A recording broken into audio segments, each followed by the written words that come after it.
Il y a aussi une attitude importante pour être pleinement soi, c'est de se surcentrer, c'est de décoller vers plus grand que soi, c'est de se dépasser. On ne grandit que dans la mesure où on se donne à plus grand que soi. N'oubliez jamais ça. Il faut accrocher votre charrue à une étoile.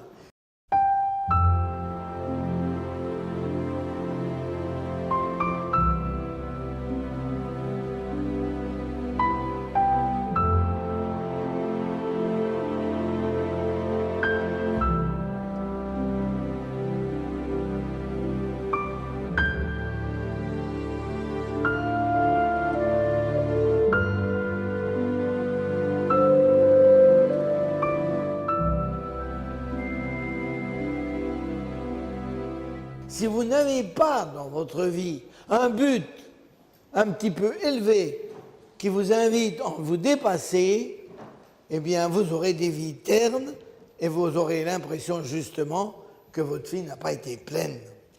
C'est que l'homme a un besoin de se dépasser. C'est le propre de l'homme. C'est la différence de l'animal. Les abeilles font la ruche, les ruches font les rayons de miel de la même façon que depuis des millions d'années. L'homme, toujours plus vite, toujours plus loin, toujours plus haut. C'est la devise des Jeux olympiques. Depuis qu'on est enfant, on veut tout. Tout, d'ailleurs, c'est Dieu. En fait, on veut Dieu. On veut tout. On n'est jamais content, on n'est jamais satisfait. On veut la perle, tout. Vous savez, le jeune, vous lui achetez une mobilette, il va aller toujours plus vite. Comme il dit, là, le tournant là, je le prends à 80. S'il réussit à le prendre à 80, il dit non, prochaine fois je le passe à 100. Puis après à 120. Puis après il va dans l'arbre. Il va rejoindre le grand tout. Il veut tout. Nous sommes des tourmentés de Dieu. Nous sommes des tourmentés de l'infini. Nous ne sommes jamais satisfaits. Aucune créature ne peut vous satisfaire totalement. Il faut un jour que vous vous mettiez ça dans le crâne. Ce n'est pas possible sur la terre que quelqu'un puisse totalement combler le vide immense qu'il y a au cœur de l'homme. L'homme dépasse l'homme. L'homme n'est pas un œsophage, même s'il est un gourmet. L'homme n'est pas une machine à sous. L'homme n'est pas même, comme dit Aristote, seulement un animal raisonnable. C'est un animal qui a aussi des envies de décoller, des envies d'être plus. L'homme n'est pas simplement constitué de 60% d'eau, de 39% de minéraux. On n'est pas simplement de la matière. Il y a en nous une flamme, il y a en nous un désir. Nous avons envie de regarder plus haut que nos caddies, plus haut que nos ordinateurs, plus haut que nos dossiers. Nous avons tous envie de grandir. Eh bien oui, l'homme, il est fait pour Dieu. Il est fait pour le tout. Le mythe d'Adam et Ève, c'est un mythe, Adam et Ève, c'est pas une histoire à prendre comme c'est un mythe merveilleux. Et ce que vit Adam et Ève, c'est ce que nous vivons. On ne le voit pas toujours, mais c'est exactement de la même façon. Mais dans le mythe d'Adam et Ève, qu'est-ce que lui dit le démon? Il lui dit, vous serez comme des dieux. Alors là, il se redresse, car de fait, on est fait pour être des dieux. L'ennui, c'est qu'ils ont cru qu'ils pouvaient être des dieux tout seuls, sans Dieu. Sans l'aide justement de Dieu. C'était ça leur erreur. Mais il reste qu'il y a en nous un désir d'être Dieu, un désir d'éternité, un désir d'une joie infinie et totale, le désir d'être comblé en totalité, tellement nous sommes avides de l'absolu.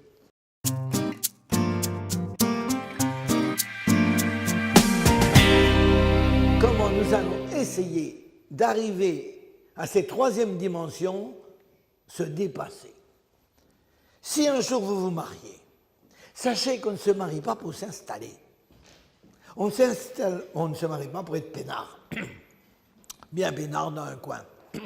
Enfin, je suis tranquille.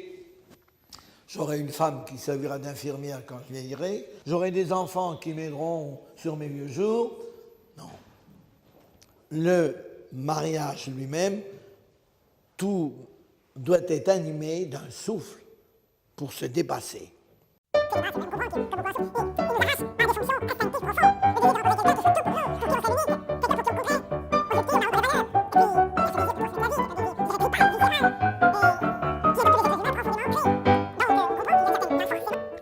couple heureux ne peut pas vivre dans le narcissisme à deux. Un couple doit essayer de s'ouvrir aux autres. Alors comment il peut le faire? Il peut le faire d'abord par l'accueil, ces couples qui vous accueillent. Table ouverte chez nous, venez chez nous, vous êtes chez vous. Ils peuvent être utiles en étant les témoins de leur amour. Si vous savez ce qu'on a besoin de voir des gens qui s'aiment, et qui s'aiment profondément, et d'une façon désintéressée. Vous voyez, c'est pour ça que le mariage a une fonction mystique, a une fonction d'abord humanitaire, et essayer vraiment d'être utile aux autres, du bien commun. Mais aussi, le mariage est un chemin vers Dieu. Vous savez, l'amour humain fait surgir la pensée de Dieu. Combien de gens, c'est quand ils ont été fiancés que tout à coup, ils ont compris que, dans le fond, pour qu'il y ait un tel amour, il faut qu'il y ait quelqu'un là derrière. Qui nous a fait rencontrer? Pourquoi je t'aime? L'amour est une des plus grandes preuves de Dieu. Comment se fait-il qu'il y ait au fond de l'homme ce désir formidable d'aimer, qu'il ne va quand même pas s'éteindre à la mort? L'amour a envie de s'éterniser. L'amour humain fait germer la pensée de Dieu. Dans les préparations au mariage, on voit les évolutions des couples qui jusque-là se désintéressaient assez bien de la religion, mais tout d'un coup redécouvrir le Seigneur. D'ailleurs, ils veulent être mariés à l'église, même ceux qui n'ont pas la foi. Il y en a un qui est venu il n'y a pas longtemps, il m'a dit, moi, j'y crois pas, mais je voudrais bien que vous me mariez. Ah bon? Je dis, pourquoi? Tu veux l'harmonium? Je te le mettrai à la mairie. Alors là, il s'est fâché. Vous ne comprenez rien du tout. C'est pas la même chose. Pourquoi c'est pas la même chose? Eh oui, parce qu'ils sentent bien que le mariage chrétien, c'est quelque chose de sacré. Et que dans l'amour, il y a un appel au sacré. Et en ce sens-là, le mariage nous fait penser à Dieu. Il nous fait comprendre qui est Dieu.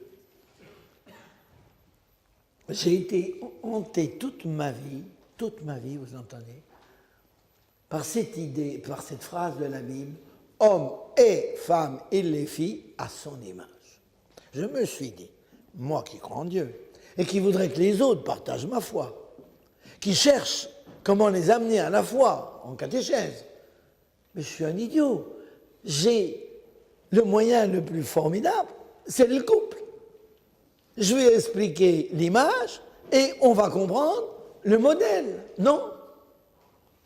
Quand vous voulez trouver le vrai Dieu, étudiez un vrai couple et vous comprenez comment Dieu fonctionne. C'est pas croyable, ça. Je peux tout vous expliquer le catéchisme, parce que vous n'avez jamais rien compris au catéchisme, en partant du couple. Prenez un exemple. Qu'est-ce que c'est qu'un couple? Qu'est-ce que c'est qu'un couple? C'est deux personnes qui s'aiment. S'ils ne s'aiment pas, vous dites, celui-là, c'est pas un couple. Donc, qui dit couple dit amour. Donc, Dieu, et voilà que j'ai le vrai Dieu. Et pas un Dieu méchant qui m'attend au coin de la rue. Une fois que j'ai compris que le couple est à l'image de Dieu, d'un seul coup, je découvre Dieu. Quel est le problème du couple par excellence? Le problème du couple. Comment n'être qu'un en restant trois? C'est le grand problème du couple. Il n'y a pas un seul couple qui échappe. Marié, cohabitant, n'importe quoi, vous buterez toujours sur cette difficulté-là. On veut n'être qu'un. Oui, mon chéri, on sera qu'un, tu verras. On fera tout ensemble, on ira en réunion ensemble, on ira à la messe ensemble, on ira à Mammouth ensemble. Ben oui. Ah oui, mon chéri, on veut n'être qu'un. Oui, mais je veux rester moi. Je ne veux pas que tu m'absorbes par phagocytose. Ça, c'est le problème du couple, de tous les couples. C'est quand même drôle que ce qui est le problème du couple correspond justement, il nous fait comprendre le mystère de Dieu, la Trinité. Le grand problème du couple nous renvoie au grand mystère de Dieu, la Trinité. Il n'y a que dans la Trinité qu'on peut n'être qu'un en restant trois, parce que l'amour étant infini, l'union est totale, et l'amour étant infini, chaque personne est respectée dans ce qu'elle est. Et plus vous serez asymptote à ce mystère trinitaire, si un jour vous êtes marié, et même entre amis, d'ailleurs c'est le même problème, parce que dans toute communauté, une communauté religieuse, une communauté d'Emmanuel, je vous garantis que c'est difficile à tenir. Pourquoi? Parce qu'on veut bien n'être qu'un, mais chacun veut rester lui. La communauté européenne, c'est drôlement difficile. On voudrait n'être qu'un, n'avoir qu'une constitution, qu'un euro, qu'un président. Oui, mais attention, on veut rester anglais. Et oui, mais c'est ça le problème des communautés, de toute communauté. Et il n'y a que la Trinité, c'est la communauté réussie, parce que c'est la communauté qui est bâtie sur un amour infini. Et plus l'amour est grand, plus on va tendre à résoudre le problème de la liberté et de l'unité. D'une certaine façon, je dirais, malheur au couple qui serait repu, ou quelqu'un dirait je suis comblé, un mari formidable, je suis comblé, malheur. Parce que de toute façon, la mort les séparera. Hein. Et on risque de ne pas s'ouvrir au seul qui peut nous combler, Dieu. Voilà pour le mariage. Le mariage nous permet de nous dépasser, elle devient un chemin vers l'infini. Alors, dans le célibat, vous avez deux types d'abord. Vous avez le célibat choisi et le célibat imposé. Prenons d'abord le célibat choisi. Le célibat peut être choisi dans le laïcat. Premièrement, vous avez des laïcs qui volontairement ont choisi de rester célibataires dans un objectif d'aimer et d'aimer plus et de se donner à temps perdu à une grande cause. C'est le célibat choisi dans le laïcat, avec un apport considérable. Ça donne une disponibilité, à condition que ça ne soit pas une fuite d'irresponsabilité familiale, c'est sûr. Ça donne une autonomie qui nous permet aussi de prendre des risques. Il est sûr que ceux qui travaillent dans certaines militances, surtout dans certains pays qui sont en révolution, ils ne peuvent pas embarquer une femme et des gosses dans ce problème. Le fait qu'on choisit ce célibat nous met au rang de tous les marginaux et nous fait mieux comprendre tous ceux qui, dans la société, sont des oubliés, sont des pauvres. L'absence de fécondité charnelle nous oblige peut-être à trouver un autre type de fécondité. Le laïcat choisi est le lieu aussi d'un certain renoncement, c'est le mystère de Pâques qu'on vit déjà, et il y a toute une grandeur dans ce laïcat choisi.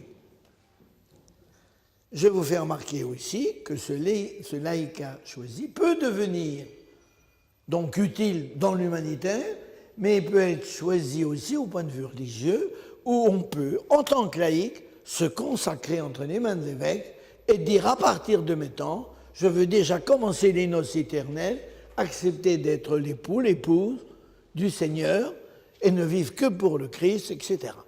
Il y a déjà actuellement, j'ai plusieurs amis qui sont des laïcs consacrés, ils ne sont pas du tout dans des communautés religieuses, mais ils ont consacré leur laïcat pour se donner totalement au Seigneur et totalement aux autres. Alors il y a ceux maintenant qui sont appelés pour la vocation religieuse. Oh, il doit y en avoir à peu près 3 parmi vous. C'est pas beaucoup, hein. Mais je voudrais quand même qu'ils y réfléchissent, ceux-là. Hein. Ils ont peut-être une vocation religieuse. Et la vocation religieuse, c'est un célibat choisi, c'est un don total au Seigneur. Dans le célibat, on est seul, dit Madeleine Delbrel, qui l'a été elle-même, on est seul en face de Dieu, et le Christ devient en quelque sorte notre unique amour, notre unique conjoint, il ne faut pas dire tout à fait le mot, c'est encore qui sera notre époux dans l'éternité. C'est une expérience, donc, de type nuptial. C'est pour ça, d'ailleurs, que les religieuses, vous avez pu remarquer, le jour de leur profession, on leur met la robe blanche des noces. Elles n'ont pas de sacrement, les religieuses. Pourquoi? Parce qu'elles commencent les noces éternelles. Le sacrement, c'est un signe. C'est un signe de quelque chose qui va advenir. Le mariage est un signe des noces éternelles. Les noces de la terre annoncent les noces de l'éternité, mais ce n'est qu'un signe. Tandis que les religieuses commencent déjà les noces éternelles, c'est pour ça qu'elles ont déjà la robe des noces. Bon, que l'époux n'est encore pas tout à fait là, hein, faut quand même pas exagérer. Le commandement du Seigneur, tu aimeras de tout ton cœur, de toute ton âme, de toutes tes forces. Il y a des gens qui ont entendu cet appel. Et bien sûr, qui ont une réelle fécondité. Alors on peut s'engager donc dans l'Église comme prêtre, religieux, religieuse. Il faut pour ça avoir entendu le fameux appel du Christ, viens, suis-moi. Allez, rappelez-vous le jeune homme riche, ce jeune gars, beau gars, chouette, et il va vers le Christ. Elle dit, qu'est-ce qu'il faut que je fasse? J'ai tout fait, je fais les commandements, je donne aux deniers du culte, je n'oublie pas ma messe le dimanche. Qu'est-ce qu'il faut faire? Et le Christ le regarde, dit l'Évangile, et a pour lui presque des yeux de chimène. Tout d'un coup, il flash le Christ pour ce jeune. Il dit, ça va faire un de ces évêques, celui-là. Et il lui dit, écoute, allez, vends tout ce que tu as et suis-moi. Mais c'est trop fort lui demander. Et il s'en va, dit l'Évangile, triste. Et qu'est-ce qu'il fait le Christ? Qu'est-ce qu'il fait à ce moment-là, le Christ? Rien. Il ne court pas après. Il lui dit, écoute, j'ai pas beaucoup de prêtres, je n'en ai que 12. Il faudrait bien quand même que tu te décides à venir. On arrangera ça, tu ne donneras pas tout, on ne donnera que la moitié, puis tu resteras chancelier de l'évêché, etc. Mais il n'arrange pas la situation. Si tu veux, viens, suis-moi, est-ce que tu entends l'appel? Alors, c'est sûr que le célibat engagé n'est pas facile. Ça ne va pas de soi, le célibat, vous savez. Surtout dans notre société actuelle, qui n'est donc pas porteuse, société aphrodisiaque, etc. Mais il reste possible, il y a quand même énormément de gens qui le vivent, et qui le vivent dans la joie. Simplement, ce qu'il faut croire, ce n'est pas facile. Il faut savoir, surtout, avoir des bonnes motivations. Il faut une certaine humilité pour vivre ce célibat-là, dans la vie religieuse. Il ne faut pas dire, voyez, moi je suis célibataire, j'en souffre pas, moi les femmes, j'en ai rien à faire, les hommes, je suis au-dessus de tout ça, vous comprenez? Il peut y avoir un orgueil du célibataire, ce n'est pas du tout ça l'esprit. Moi je crois d'ailleurs que pour être célibataire engagé, il faut d'abord aimer le mariage et dire, j'accepte, ce mariage, quelque chose de merveilleux, de formidable, j'y renonce volontairement pour un autre amour, pour un plus grand amour. Si ce n'est pas dans cet esprit-là, je n'ai pas du tout la motivation qui me convient. Ça suppose aussi qu'on a une certaine maturité affective, qu'on est capable de donner, de se donner. C'est un problème, notamment, on le voit actuellement en Afrique, où certains entrent dans le sacerdoce, mais aussi parce qu'on devient un notable dans une région, on devient quelqu'un de remarqué, etc. Et comme c'était en France autrefois, on était des notables. Je me rappelle, moi, la joie que j'ai eue la première fois que j'étais en soutane et que j'ai débarqué dans mon village. Vous voyez, monsieur l'abbé de Nissonnet, déjà, hein, on n'était pas peu fiers. On ne peut même pas croire qu'un jour on a enlevé la soutane. On ne peut même pas imaginer. Mais on était quelqu'un. Et dans le village, on était quelqu'un, on comptait. Mais ce n'est pas une motivation. C'est pas une motivation. Hein? Ce n'est pas suffisant, c'est évident. Alors il faut donc une certaine oblativité, une certaine maturité, une capacité de vivre la solitude, comme on disait tout à l'heure. Il faut savoir qu'on est libre. Alors on a aussi beaucoup de gens qui sont engagés dans la vie religieuse ou sacerdotale par la pression de la maman. Et vous savez qu'un prêtre, une religieuse, qui est entré dans les ordres à cause de la maman, a facile d'obtenir d'être relevé de ses vœux, parce qu'il n'y a pas de liberté totale. C'est comme dans le mariage, quand quelqu'un ne dit pas un oui totalement libre, il n'y a pas de mariage. Car c'est le consentement qui fait le mariage. Et là, c'est la même chose. Non, ce qu'il faut, c'est comme motivation, il faut une grande passion. Moi, je crois qu'on ne peut pas être prêtre aujourd'hui, qu'on ne peut pas être religieux si on n'a pas une grande passion. Un amour formidable du Christ, un amour qui est prêt, je dirais, à donner vraiment sa peau pour lui, un souci des âmes. Je dirais partager l'angoisse missionnaire du Christ. Moi, il y a une phrase de l'Évangile, il y en a deux qui me bouleversent. Quand le Christ est au-dessus de Jérusalem et qu'il pleure sur Jérusalem, et il ne pleure pas simplement sur Jérusalem d'antan, mais il pleure sur la Jérusalem d'aujourd'hui, qui est terriblement, comment dirais-je, disséquée. Il pleure. Et aimer le Christ, c'est partager son angoisse missionnaire. C'est être comme Saint François qui allait crier partout « L'amour n'est pas aimé. Mais bonsoir, Dieu nous a aimés follement et les hommes ne le savent pas parce qu'on ne leur a pas dit qu'ils étaient aimés. » C'est la grande angoisse missionnaire. À ne pas pouvoir dormir. Je peux dormir quand tant de millions de jeunes ne savent pas qui est le Christ. Je peux dormir quand mes propres voisins, dans ma famille, comme ça, on n'a rien à faire de Dieu. On peut dormir. Je crois que tant qu'on n'a pas partagé cette angoisse-là, on ne peut pas dire qu'on a la vocation. Ça suppose aussi une vision juste de la foi, bien sûr, de qui est Dieu, ce Dieu d'amour qui nous appelle. Ça suppose aussi une certaine vie de prière. Un prêtre disait, il y a déjà plusieurs années que je suis prêtre, je me suis engagé au service de Christ et des hommes dans le célibat. J'ai fait entièrement confiance au Christ. J'ai conscience que cet amour donné n'est pas tous les jours facile. Comme tout homme, j'ai une vie sexuelle à bien connaître. J'ai tenté parfois de m'écarter de la route choisie. J'ai connu dans mon cœur des désirs intenses d'intimité et de paternité. Mais chaque fois, l'amour du Christ est mystérieusement présent pour m'inviter à me lever et à repartir.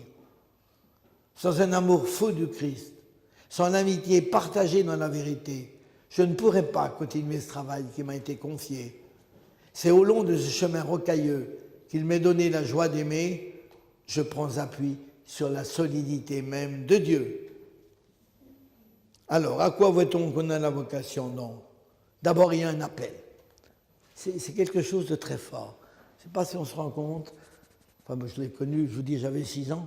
Mais vraiment, cet appel profond, ta vie, c'est ça. Ça ne sera jamais autre chose. C'était inconcevable dans ma vie que je puisse être autre chose que prêtre. C'était inconcevable depuis 6 ans. Je me souviens, à 12-13 ans, on jouait avec tous les gosses. Il y avait un petit aire de jeu pas loin, là, où on allait tous s'amuser. Et tous, ils avaient leur petit ami, mais il était entendu que Denis n'en avait pas, lui. J'avais 12 ans. Tous les autres s'amusaient avec leur petit ami, soi-disant, c'était pas grave, c'était gentil comme tout. Mais il était entendu que moi, dans le groupe, c'était celui qui n'en avait pas, Denis.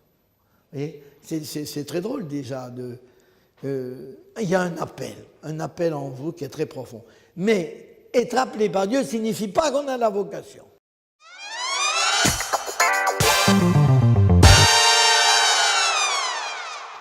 Il faut en plus que ça corresponde, que j'ai des qualités pour cette vocation. Je prends un exemple. Cette fille qui vient me trouver, qui me dit, j'ai la vocation religieuse. Je veux partir en Afrique, je veux m'occuper des Syriens, je veux m'occuper de ceux qui souffrent. C'est magnifique.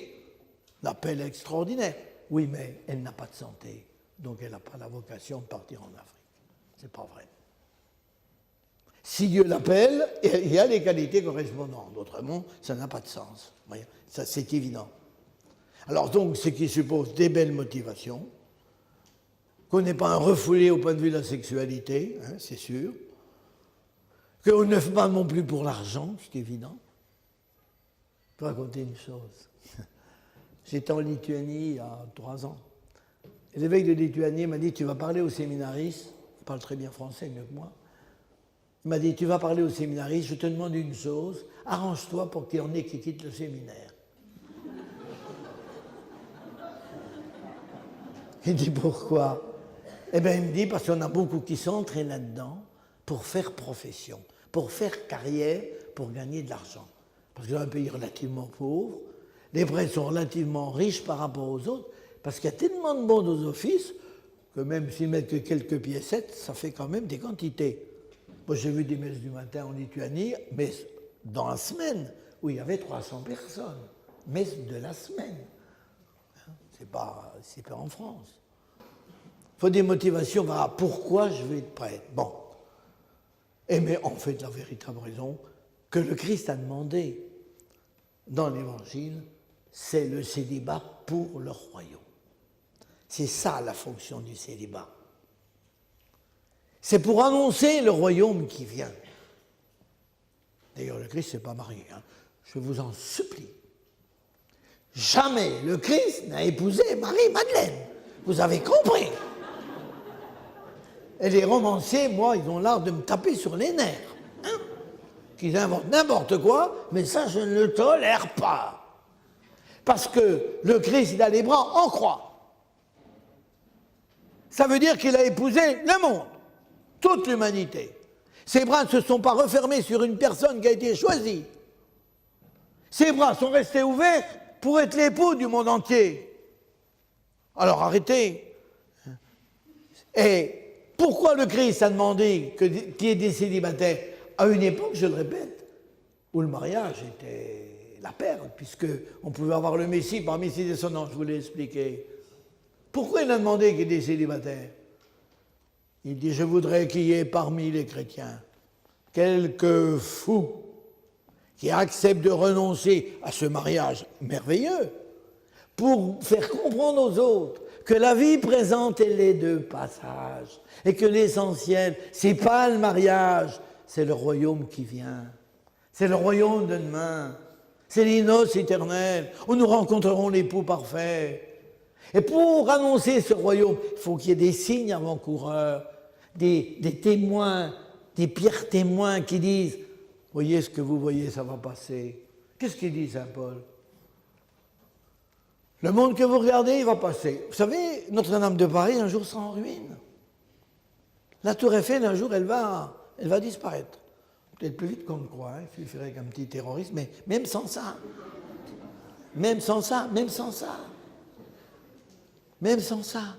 un jour ou l'autre, tout ce que vous voyez là n'existera plus. Il ne restera que le royaume. Eh bien, pour nous faire comprendre, pour qu'il y ait des signes du royaume de demain, pour nous rappeler que nous sommes ici-bas en transit, de passage, et que chez nous, c'est pas ici, chez nous, c'est l'autre côté.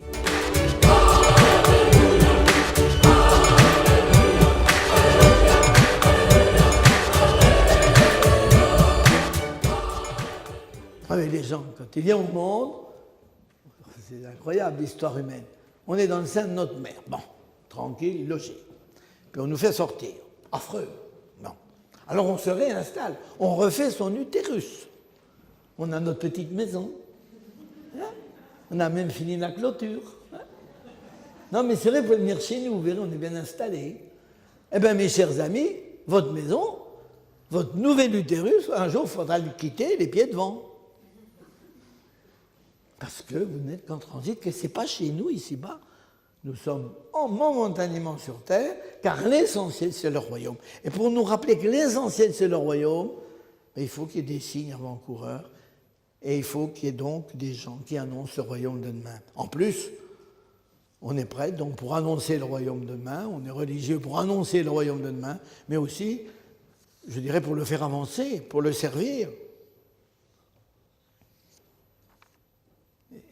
Alors, non pas par le servir. Ça ne veut pas dire simplement, bon, ben, il ne faut pas vous marier, comme ça vous aurez plus de temps pour vous occuper des choses de Dieu. Or, que Saint Paul le fait remarquer quand même. Car c'est sûr que celui qui est marié, il faut aussi qu'il s'occupe des affaires de son couple. Et certains vous disent aujourd'hui, il faut que les prêtres se marient, vous comprenez bien, les pauvres malheureux, il faut absolument qu'ils se marient, autrement ils sont anormaux. Mais alors les autres disent non, il ne faut pas qu'ils se marient. Parce qu'à ce moment-là, ils vont s'occuper de leur famille, ils ne s'occuperont plus de la paroisse. Eh bien non. Si on se marie, on choisira une femme pas mal et on sera deux à travailler. Donc il y aura plus de rendement. Non, c'est pas ça le célibat. C'est pas simplement une libération pour avoir plus de temps pour le monde. Ces deux bras qui s'ouvrent sur le monde entier, comme disait le frère de Thésée, ce protestant qui a redécouvert le célibat, ces deux bras qui s'ouvrent sur le monde entier et qui ne se referment sur personne. Autrement dit, ce n'est pas simplement une disponibilité du temps, c'est une disponibilité de l'être, des tripes. C'est une espèce de don de sa personne à tous. Je crois que c'est ça qu'il faut bien comprendre. Non seulement nous annonçons le royaume, mais nous pouvons être au service du royaume. Nous sommes les signes du monde de la résurrection, les signes visibles de l'amour du Christ, qui lui aussi est resté célibataire, pour annoncer le royaume. C'est en ce sens-là d'ailleurs que le sacerdoce a une certaine convenance avec le célibat. Bon, il est possible qu'un pape, dans quelques années, permettent aux prêtres de se marier, puisque les prêtres maronites catholiques sont mariés, peuvent se marier tout au moins. Donc, ce n'est pas impossible qu'un jour, un pape décide qu'il y a liberté pour les séminaristes d'opter pour le mariage ou le célibat. Mais une fois fait, bon, c'est entendu. Mais, comment dirais-je, de toute façon, le célibat, il existera toujours. Il y aura toujours le Christ demande, qui est toujours ses volontaires, qui soient des signes du monde de demain. Et le sacerdoce, c'est vrai, il convient assez bien. C'est pour ça que l'Église, de ce qui n'était que le désir de son mari, elle en a fait un ordre. Comme souvent, dans le foyer, le désir de l'autre devient un ordre. Mon mari désire que le Christ, mon époux, désirerait qu'il y ait des gens qui acceptent d'être des témoins du royaume qui vient. Oh, ben ça c'est tout indiqué que je le demande à mes prêtres. C'est à peu près comme ça que l'Église a réfléchi. Alors, donc, c'est au terme d'un choix libre, ayant les qualités qui correspondent, notamment le bon sens, un équilibre, d'avoir trouvé la paix au niveau de sa sexualité. Et puis alors, la dernière condition, un engagement religieux, il faut que les circonstances externes le permettent. Je prends un exemple. Voilà une fille qui veut entrer religieuse, mais sa mère est actuellement très malade. Ben non, elle s'occupe d'abord de sa mère malade. Ça passe en priorité. Vous voyez, les circonstances ne lui permettent pas de vivre, c'est donc qu'elle n'a pas actuellement la vocation.